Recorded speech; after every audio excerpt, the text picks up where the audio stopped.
Bíblica Bautista en Pérez Celedón. Amén, hermanos. Amén. Nuevamente que el Señor les bendiga, hermanos. Amén. Es una bendición estar nuevamente acá con ustedes. Gracias una vez más por venir. Es un esfuerzo que vale la pena, ¿verdad? Estar acá y siempre es bendición, aunque uno ya sea salvo y escuche. No sé si a ustedes les sucede lo mismo. Uno ya tiene años de haber aceptado a Cristo, pero el mensaje de salvación le renueva a uno la gana, ¿verdad? De seguir trabajando y haciendo la voluntad del Señor. Y también es bueno que nos despierten de vez en cuando, porque a veces nos adormecemos y dejamos de invitar gente o de testificar, y entonces es bueno la predicación, porque a veces nos ayuda a recordar que es una tarea permanente. La de testificar es una tarea permanente. Quiero felicitarles al pastor y a ustedes por mantener los himnos tradicionales que por muchos años hemos cantado en las iglesias de sana doctrina. Estos himnos, yo lo he dicho en mi iglesia, ya los conservamos también, y he dicho que estos himnos prácticamente es como una predicación evangelística cada himno. Si usted los lee, lee con detenimiento, los analiza, una persona perfectamente podría aceptar a Cristo leyendo uno de esos himnos, porque la letra es 100% bíblica y doctrinal y evangelística. Entonces, de verdad les felicito. Vamos a orar y poner todo en manos de Dios. Una vez más, Todopoderoso Dios, ponemos este tiempo en tus manos, rogándote en el nombre de Cristo que tomes el control de esta noche, que si alguna persona, Señor, en esta noche no tiene a Cristo como Salvador personal, que pueda salir de aquí gozoso, feliz y sobre todo satisfecho al saber que su alma ya tiene un Salvador. Oramos en esta noche para que así sea, Señor, y te pido que por favor nos hables a través de tu palabra. Seas tú el que hables, oh Dios, con las ideas y las palabras en mi boca y en mi mente para poder predicar en este momento. Te doy las gracias, Señor, en el nombre todopoderoso de Cristo Jesús. Amén. Amén. He titulado el mensaje de esta noche: Nada volvió a ser igual. Nada volvió a ser igual. Hay momentos en la vida, hay situaciones que se presentan, hay instantes en que todo cambia, o encuentros a veces con personas que marcan un antes y un después en nuestra vida. Estoy seguro que a usted le ha sucedido en momentos que ha experimentado algo, se ha encontrado con alguna persona, ha pasado por un momento, se encontró con alguien y usted dice: a partir de ese momento mi vida no volvió a ser la misma. Todo cambió, nada volvió a ser igual. ¿Sabe? De esos momentos de la vida, esos encuentros con personas que hacen que nada vuelva a ser igual, el momento más importante que cambia la vida de una persona por completo es el momento en que encontramos a Cristo como nuestro Señor y Salvador personal. Amén. Todos los que le hemos conocido a Él, todos los que en algún momento de nuestra vida hemos reconocido que somos pecadores, nos hemos dado cuenta que necesitábamos un Salvador, sabíamos que íbamos rumbo al infierno, que no había para nosotros oportunidad ni nada que pudiésemos nosotros mismos hacer para salvarnos, y en un momento de nuestra vida reconocimos que éramos pecadores, nos arrepentimos y creímos en Él. Tenemos que aceptar que a partir de ese momento nada volvió a ser igual. Amén, hermanos. Amén. Nada volvió a ser igual. Para empezar en esta noche yo quiero mencionar 4 historias de personas que tuvieron un encuentro con Cristo, y leyendo las historias de ellos y viendo los testimonios de ellos y viendo lo que sucedió en ese momento en la vida de ellos, en que tuvieron cara a cara al Salvador y pudieron hablar con Él y pudieron creer en las palabras de Él y en el poder de Él, vamos a darnos cuenta que la vida de estos personajes nunca más volvió a ser igual. Acompáñenme al libro de Mateo, por favor, capítulo 9, los versos del 27 al 31, por favor. Mateo capítulo 9, los versos 27 al 31. Y vamos a encontrar aquí la historia de 2 ciegos. 2 ciegos que claman por misericordia. 2 ciegos que no tienen esperanza, pero que oyen venir a una persona importante, una persona sumamente vital en la vida de ellos, la persona que trajo un cambio total en la vida de ellos. Lo oyen venir y claman por misericordia. Usted en esta noche puede clamar por misericordia y el Señor Jesús le va a salvar. Amén. Él le va a perdonar, Él le va a redimir, Él le va a restaurar. Él va a expiar completamente todos sus pecados y le va a regenerar y le va a dar vida nueva. Y todo va a cambiar y nada más, nada volverá a ser igual. Mateo 9, 27 al 31 dice la palabra de Dios: pasando Jesús de allí, le siguieron dos ciegos, dando voces, casi que dando gritos, podríamos decir, diciendo: ten misericordia de nosotros, hijo de David. Y llegando a la casa, vinieron a él los ciegos, y Jesús les dijo: ¿creéis que puedo hacer esto? Ellos dijeron: sí, Señor.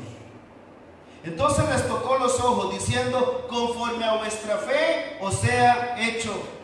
Y los ojos de ellos fueron abiertos, y Jesús les encargó rigurosamente, diciendo: mirad que nadie lo sepa. Pero salidos ellos, divulgaron la fama de él por toda aquella tierra. La Biblia no nos dice si estos hombres nacieron bajo la condición de ceguera o con el tiempo quedaron ciegos, pero muy probablemente ellos habían nacido ya con esa condición de ceguera. Sabemos, los que tenemos la bendición y el gran privilegio de poder ver, sabemos lo importante que es la vista. Estos hombres habían vivido prácticamente en tinieblas toda su vida, pero ahora oyen venir a una persona completamente diferente, oyen venir al Hijo de Dios. Ellos reconocen que no es cualquier persona el que está frente a ellos. Ellos reconocen que es el Hijo de Dios, porque en la frase Hijo de David están reconociendo que es el Hijo de Dios. Porque sabemos bíblicamente que el Hijo de Dios, el Señor Jesucristo, sería del linaje de David, descendería de David, y estos hombres reconocen que Él es el Hijo de Dios. De manera que cuando ellos dicen Hijo de David, están dando a entender: usted es el Mesías, usted es el Señor, usted es el que puede hacer algo por nosotros. No llamaron a nadie más que estuviera alrededor. Durante su vida probablemente no le pidieron a nadie más que hiciera algo por ellos, pero en ese momento clamaron a Jesús porque sabían que en Él había algo totalmente diferente a todos los demás, algo que nadie más les podía dar: sanidad. Y Jesús es el único que puede dar sanidad. Él puede sanar nuestra vida de todo pecado, de toda inmoralidad, de toda maldad, de todo lo malo que se alberga en nuestro corazón. Jesús es el único que puede traer sanidad. Y tenemos que entender y tenemos que reconocer que sin Él nunca podremos tener la visión espiritual que cada ser humano debe tener. En 2 Corintios capítulo 4, los versículos del 3 al 4, encontramos una de las razones por las que usted debe clamar a Jesús y pedirle a Jesús que le saque de la ceguera espiritual en la que usted vive. 2 Corintios capítulo 4, los versículos del 3 al 4, dice de esta manera la palabra del Señor. Dice: pero si nuestro evangelio está aún encubierto entre los que se pierden, está encubierto, en los cuales, y presta atención ahora, dice: en los cuales el Dios de este siglo, hablando de Satanás, el Dios de este siglo, dice que cegó el entendimiento de los incrédulos, o sea, de la gente que no ha creído en Jesús. Cegó el entendimiento de los incrédulos para que no le resplandezca la luz del evangelio de la gloria de Cristo, el cual es la imagen de Dios. ¿Saben cuál es la tarea constante de Satanás y sus demonios? Cegar el entendimiento de las personas. Y cuando hablamos del entendimiento, estamos hablando de la mente de la gente.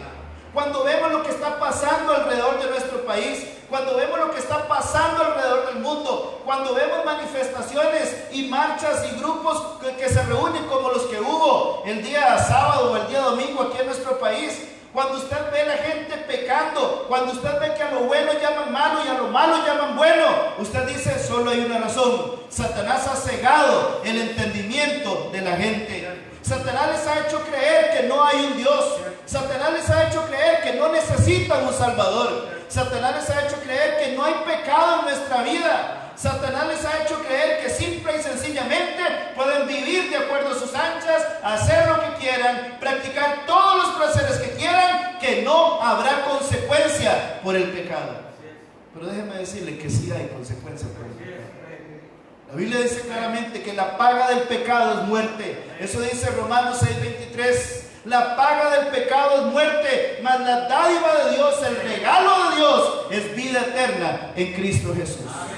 déjeme decirle algo, si no hubiese consecuencias por el pecado, Cristo no hubiese venido a ser martirizado, masacrado, molido en la forma en que fue, para salvarle a usted y salvarme a mí. Todo eso se lo hubiera ahorrado al Señor.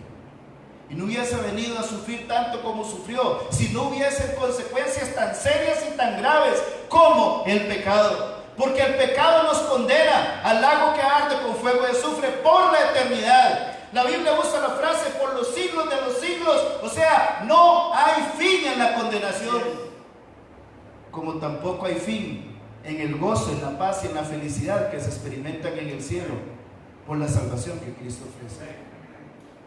Al igual que aquellos dos ciegos, puede ser que esta noche usted también esté ciego, pensando que nada malo está pasando a su alrededor, pensando que usted es una buena persona, pensando que usted no necesita una iglesia, que no necesita la Biblia, que no necesita un Salvador, porque usted está dentro de los buenos y cuando se muera, Dios no va a enviarle a ningún lugar de condenación. Déjeme decirle que ya nacemos con el pecado dentro de nosotros. La Biblia dice, por cuanto el pecado entró en el mundo por un hombre y por el pecado la muerte, así la muerte pasó a todos los hombres por cuanto todos pecaron. Eso dice Romanos 5:12. Así es que usted y yo somos pecadores. Y el pecado solo puede ser expiado por la sangre preciosa de Cristo. Y si usted en esta noche le dice, Señor, sáneme, Él le va a sanar. La vida de estos dos ciegos nunca más volvió a ser igual. Nunca más volvió a ser igual. No solamente recuperaron su vista, sino que pudieron ver cara a cara a su Salvador. Otra historia de otra persona que nunca más volvió a ser igual. El jefe de unos publicanos, un hombre acostumbrado a cobrar impuestos, un hombre acostumbrado a robar, un hombre mal querido por el pueblo, un hombre que todo el mundo odiaba, tiene un encuentro con Cristo y en su vida, nada volvió a ser igual. Vamos al Evangelio de Lucas, capítulo 19, por favor, los versos del 1 al 10. Lucas 19, los versículos del 1 al 10, nos cuenta la historia de Zaqueo, un hombre acostumbrado al fraude, acostumbrado a la corrupción, acostumbrado a lo malo, pero tiene un encuentro con Cristo y nada volvió a ser igual en la vida de este hombre. Nada, todo cambió por completo. Y dice en el Evangelio de Lucas capítulo 19, los versos del 1 al 10, dice de esta manera: habiendo entrado Jesús en Jericó, iba pasando por la ciudad, y sucedió que un varón llamado Zaqueo, que era jefe de los publicanos y rico, procuraba ver quién era Jesús, pero no podía a causa de la multitud, pues era pequeño de estatura. Y corriendo adelante subió a un árbol sicómoro para verle, porque había de pasar por allí. Cuando Jesús llegó a aquel lugar, mirando hacia arriba, le vio y dijo: Zaqueo, date prisa, desciende, porque hoy es necesario que pose yo en tu casa. Él entonces descendió de prisa y le recibió gozoso. Al ver esto, todos murmuraban diciendo que había entrado a posar con un hombre pecador. Entonces Zaqueo, puesto en pie, dijo al Señor: he aquí, Señor, la mitad de mis bienes doy a los pobres, y si en algo he defraudado a alguno, se lo devuelvo cuadruplicado. Jesús le dijo: hoy ha venido la salvación a esta casa, por cuanto él también es hijo de Abraham, porque el Hijo del Hombre vino a buscar y a salvar lo que se había perdido. ¿Sabe, hermanos? Cuando yo leo la historia de Zaqueo, yo leo la historia de un hombre que está deseando ser perdonado, la historia de un hombre que está deseando salvación. Yo no sé si cuando usted lo leyó notó la facilidad con la que Zaqueo se arrepintió. Jesús no tuvo que predicar todo un mensaje de arrepentimiento. Jesús ni siquiera mencionó el infierno. Jesús simplemente llegó a la casa de este hombre y el corazón de este hombre ya estaba dispuesto a un arrepentimiento. Jesús no tuvo que hacer un gran trabajo para convencer a Zaqueo. Es más, Jesús habló más tiempo con Nicodemo en Juan capítulo 3 que lo que habló con Zaqueo en Lucas 19. Pero Zaqueo estaba listo, estaba dispuesto, porque él sabía que tenía que arrepentirse de sus pecados. Y que aquel que estaba ahí, el que él estaba deseando ver, por el cual fue capaz de subir a un árbol, solamente quería verlo, pero él sabía que que él necesitaba. Él sabía que Jesús tenía algo que podía cambiar su vida. Zaqueo dentro de sí sabía que al conocer a Jesús, su vida nunca más sería igual. Y arrepentido dice: doy la mitad de mis bienes. Si he ofendido a alguien, lo voy a devolver 4 veces. Estoy dispuesto incluso a quedarme prácticamente sin nada. Porque Zaqueo entendió que el dinero no se puede comparar con la salvación que Cristo ofrece. Zaqueo entendió que los bienes materiales que él tenía no llenaban el vacío que había en su corazón. Zaqueo entendió que por más cosas que él obtuviera en su casa y por más dinero que pudiera obtener más adelante, nada de eso podía darle la salvación que él necesitaba. Y tomó la decisión más sabia que una persona puede tomar: creer en el Señor Jesucristo. Nada volvió a ser igual en la vida de Zaqueo. Nada volvió a ser igual en la vida de Zaqueo. Juan capítulo 5, los versículos del 1 al 9, encontramos otra historia. Juan capítulo 5, los versos del 1 al 9, encontramos otra historia donde una persona no vuelve a ser nunca más igual. Nada volvió a ser igual para este hombre. En Juan capítulo 5 dice la palabra de Dios, versículo 1: después de estas cosas había una fiesta de los judíos y subió Jesús a Jerusalén. Y había en Jerusalén, cerca de la puerta de las ovejas, un estanque llamado en hebreo Betesda, el cual tiene 5 pórticos. En estos yacía una multitud de enfermos, ciegos, cojos y paralíticos que esperaban el movimiento del agua. Porque un ángel descendía de tiempo en tiempo al estanque y agitaba el agua, y el que primero descendía al estanque después del movimiento del agua quedaba sano de cualquier enfermedad que tuviese. Y había allí un hombre que hacía 38 años que estaba enfermo. Póngase usted a pensar, 38 años que estaba enfermo. Cuando Jesús lo vio acostado y supo que llevaba ya mucho tiempo así, le dijo: ¿quieres ser sano? Señor, le respondió el enfermo, no tengo quien me meta en el estanque cuando se agita el agua, y entre tanto que yo voy, otro desciende antes que yo. Jesús le dijo: levántate, toma tu lecho y anda. ¿Cómo se pudo haber sentido ese hombre a partir de ese momento?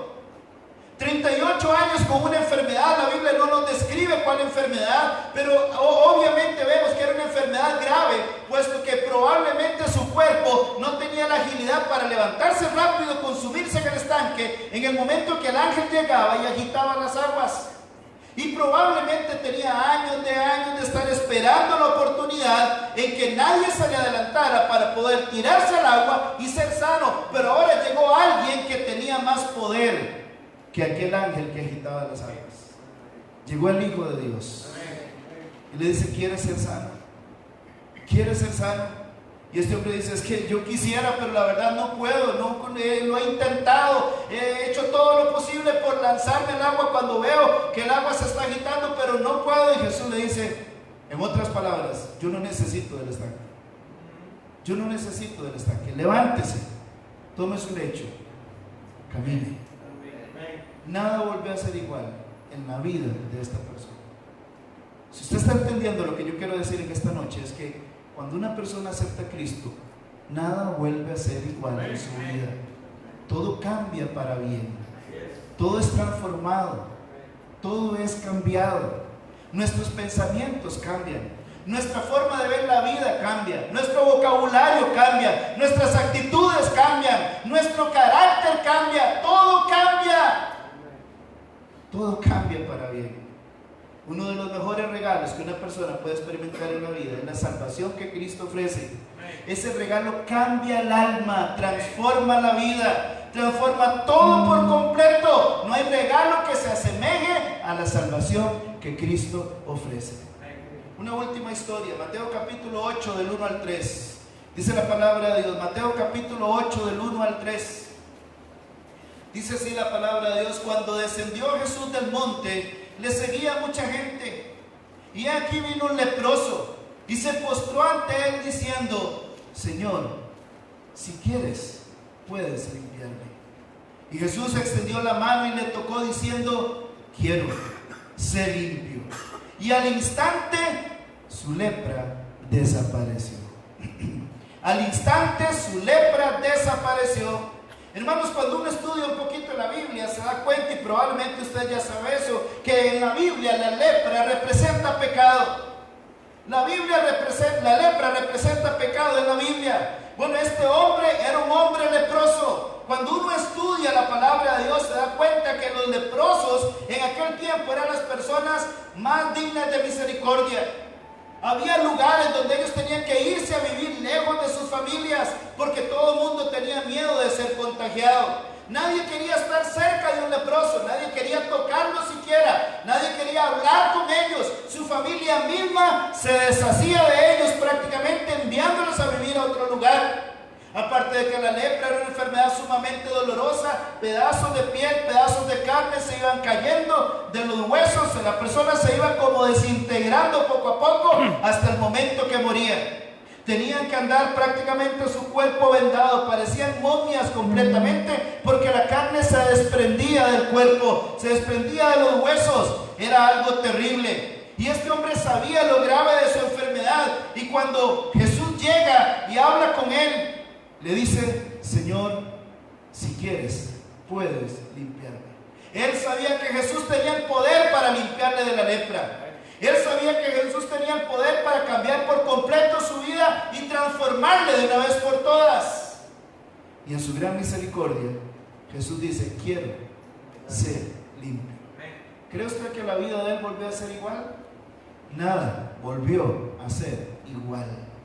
Yo no sé cómo lo pudo recibir su familia, no sé qué experiencia sintió, no sé qué emoción sintió en el corazón de este hombre al verse ahora completamente limpio. Ya no había aquella enfermedad, no estaban aquellas llagas, no había nada de lo malo, no había olor a pudredumbre en su cuerpo, ya no necesitaba las vendas, no necesitaba nada, porque la presencia de Cristo y la voz de Cristo había sido sumamente suficiente para darle sanidad. ¿Sabe? Solo la voz de Cristo es suficiente para darle sanidad. El pecado es la lepra que carcome al ser humano. El pecado es la lepra capaz de mandarnos al infierno y al lago de fuego. Y todos nacimos contaminados con esa lepra. Pero Jesús puede limpiarnos. Él puede limpiarle en esta noche. Si usted cree en Él y reconoce que le necesita, Él puede limpiarle.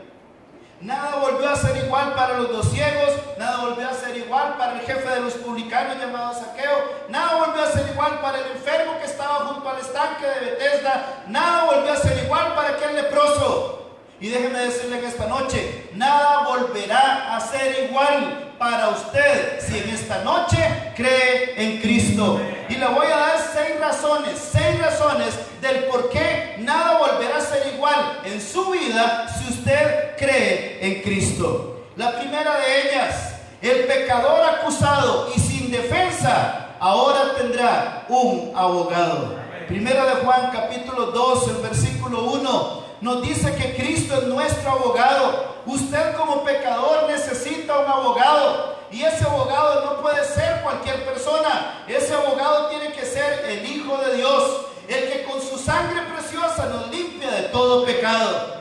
En primera de Juan capítulo 2 versículo 1 dice: hijitos míos, estas cosas os escribo para que no pequéis. Y si alguno hubiere pecado, abogado tenemos para con el Padre, a Jesucristo el justo.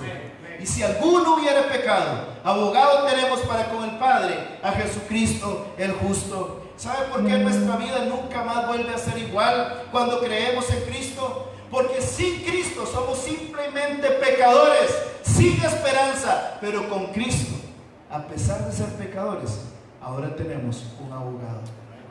Un abogado que nos representa, un abogado que nos perdona, un abogado que nos salva, un abogado que nos da vida eterna. Su vida nunca más volverá a ser igual, porque ahora usted no tiene abogado, pero al creer en Cristo usted tendrá el mejor de los abogados. En segundo lugar, su vida nunca más volverá a ser igual, porque si usted ahora sin Cristo se encuentra en enemistad con Dios, al conocer a Cristo, usted será reconciliado con Dios. Dice la palabra de Dios en 2 de Corintios capítulo 5. 2 de Corintios capítulo 5, los versos 18 al 20. Dice la palabra de Dios, 2 Corintios 5, 18 al 20, dice de esta manera la palabra de Dios. Dice, y todo esto proviene de Dios, quien nos reconcilió consigo mismo por Cristo y nos dio el ministerio de la reconciliación. Que Dios estaba en Cristo reconciliando consigo al mundo, no tomándoles en cuenta a los hombres sus pecados, y nos encargó a nosotros la palabra de la reconciliación. Así que somos embajadores en nombre de Cristo, como si Dios rogase por medio de nosotros. Os rogamos en nombre de Cristo, reconciliados con Dios. ¿Quiere que le explique lo que quiere decir este pasaje? La Biblia dice que todos nosotros somos pecadores, pero nuestro Dios es un Dios santo, santo, santo. Nuestro Dios es un Dios que no conoce la maldad. Y al ver nuestra condición de pecadores, hay enemistad entre Dios y el hombre a causa del pecado. De hecho, la Biblia dice que el pecado causa una división entre el hombre y Dios. La Biblia dice en Romanos 3:23, dice, por cuanto todos pecaron y están destituidos de la gloria de Dios. Eso significa que hay una división entre Dios y nosotros, hay enemistad entre Dios y nosotros, pero la sangre de Cristo, cuando creemos en Él, cuando le aceptamos como Salvador personal, ese es el requisito que Dios pide para que usted se reconcilie con Dios. Y al creer en Cristo, usted es reconciliado con Dios. Por eso es que usted, en su vida, nada volverá a ser igual. Ya no habrá enemistad. Ya no habrá una barrera de división llamada pecado. Ahora usted será un hijo de Dios, una hija de Dios. Y ya no habrá enemistad nunca más con Dios. En tercer lugar, nada volverá a ser igual en nuestra vida cuando creemos en Cristo. Porque si anteriormente estábamos separados y divididos por el pecado, ahora tenemos completamente libertad y entrada libre al trono de la gracia. Isaías 59, versículo 2, dice la palabra de Dios. Isaías 59, encontramos un pasaje que nos habla de esa división. Esa división que causa el pecado, esa división que causa la maldad. Isaías 59 dice el versículo 2, dice, pero vuestras iniquidades han hecho división entre vosotros y vuestro Dios. Y vuestros pecados han hecho ocultar su rostro de vosotros para no oír. ¿Sabe? No importa cuántos sean nuestros pecados, no importa cómo sea su vida, no importa cuál sea su condición, la sangre de Cristo es capaz de romper la barrera del pecado para que usted y yo tengamos libertad y tengamos libre entrada al trono de la gracia. Libre entrada al trono de la gracia. La sangre de Cristo provee todo eso. En cuarto lugar, nada volverá a ser igual cuando conocemos a Cristo, porque la persona que estaba condenada a la muerte segunda, toda persona que estaba condenada a la muerte segunda, ahora habrá pasado de muerte a vida. Vamos al libro de Apocalipsis, capítulo 21, versículo 8. La Biblia nos habla de una muerte llamada la muerte segunda. Apocalipsis capítulo 21, el verso 8, dice la palabra de Dios, pero los cobardes e incrédulos, los abominables y homicidas, los fornicarios y hechiceros, los idólatras y todos los mentirosos tendrán su parte en el lago que arde con fuego y azufre, que es la muerte segunda. Y Apocalipsis 20:15 dice, y el que no se halló inscrito en el libro de la vida fue lanzado al lago de fuego. Esta es la muerte segunda.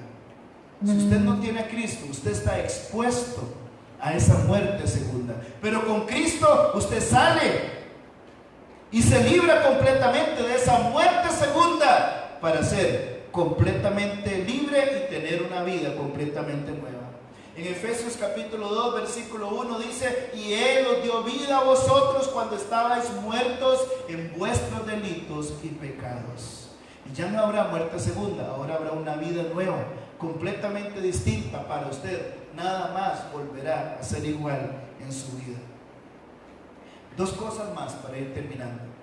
Cuando conocemos a Cristo como Salvador personal, toda persona deprimida y angustiada encuentra para siempre la plenitud de gozo que andaba buscando. ¿Sabe? En esta vida hay un montón de cosas que nos roban el gozo. Hay un montón de cosas que nos deprimen. Las enfermedades que más se están tratando hoy en día en nuestro país, en el mundo entero, son las que tienen que ver con asuntos emocionales, con asuntos psicológicos, con asuntos psiquiátricos. Cada día que pasa encontramos más gente pensando que la vida no tiene sentido, que la vida no vale la pena. Hemos encontrado jóvenes cortando su cuerpo, jóvenes suicidándose. Las estadísticas de suicidio en Costa Rica aumentan y aumentan y aumentan cada día más.